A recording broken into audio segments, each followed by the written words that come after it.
qui ci vorrebbe un, diciamo... Un'atmosfera supernova. Sì, più astrofisica. Sì, so che puoi farlo. Sì,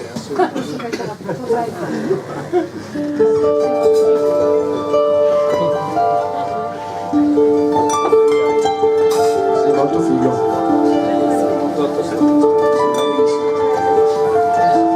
L'ex fidanzata rimangono belle da farti del male. Quando le vedi da farti del male, da farti sognare, rimangono. Più ex fidanzate tu hai, più ex fidanzate tu incontri, più belle di prima, più belle. Non puoi farci nulla. Le incontri alle feste, nei treni, nei campi. Se vai a far vendemmia, le incontri tra l'uva. Un fazzoletto che tiene i capelli, raccolgono i grappoli. Se fai il muratore, loro si affacciano dalla finestra, sorridono. Le trovi dovunque, su spiagge, nei boschi, in giardini. Fuggire non serve. L'ex fidanzate, le incontri e sono belle. Se hanno i capelli biondi, sono più biondi di prima.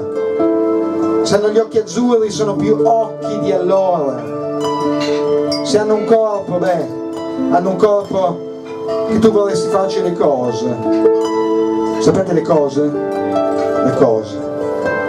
Se tu poi vai in guerra, vieni quasi sicuramente ferito dai nazisti, poi finisci in ospedale e l'infermierina francese che ti cura è lei, la tua ex fidanzata. Se tu cammini di notte, Dio buono, nella notte tu vedi sfrecciare una bici, sulla bici c'è un sellino, sul sellino c'è un culo. E il culo è di lei, la tua ex fidanzata che sfreccia di notte. Le ex fidanzate rimangono belle, ma poi le ex fidanzate si rifidanzano e ti parlano come se tu fossi lì davanti a loro, come se tu fossi una persona, come se tu fossi, loro ti parlano e non capiscono che tu non sei più. Tu stai viaggiando nello spazio immenso, dove muoiono e dove nascono le stelle, dove il silenzio è tuo amico e la tua prossima donna sarà una supernova con i capelli rossi e un sacco di voglia di fare all'amore. Grazie.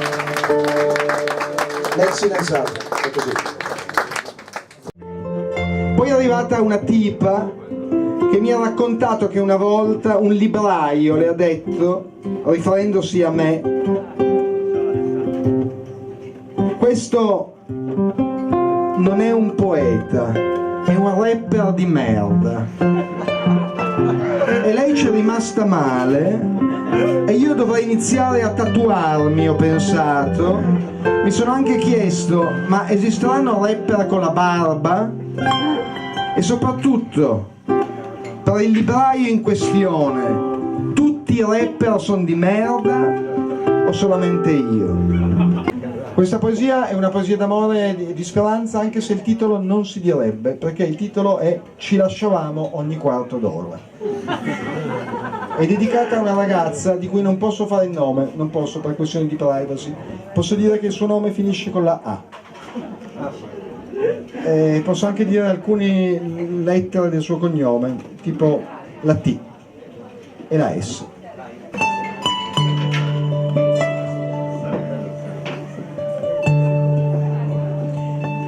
Sei affusolata, sei morbida, appuntita, mangi poco, non piangi.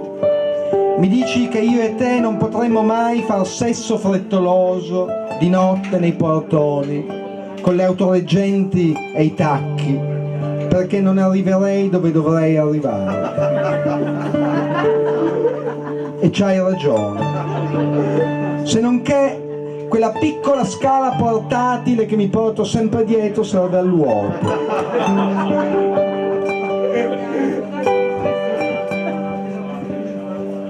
Gli uomini ti vogliono, le donne ti amano, i gatti ti si acciambellano, i bimbi ti saltellano attorno in girotondo, i caporali ti sussurrano, gli impiegati postali ti ti sorridono. Ci lasciavamo ogni quarto d'ora e poi ci venivamo a ritrovare dentro i sogni. Sei prelibata, sei affettuosa, sei la mia allegria e la mia tristezza, sei una bellezza. Wow, molto romantica, ammetto. Grazie, era molto romantica. Questo è un 9.8 di romanticismo, record europeo tra l'altro, è mio.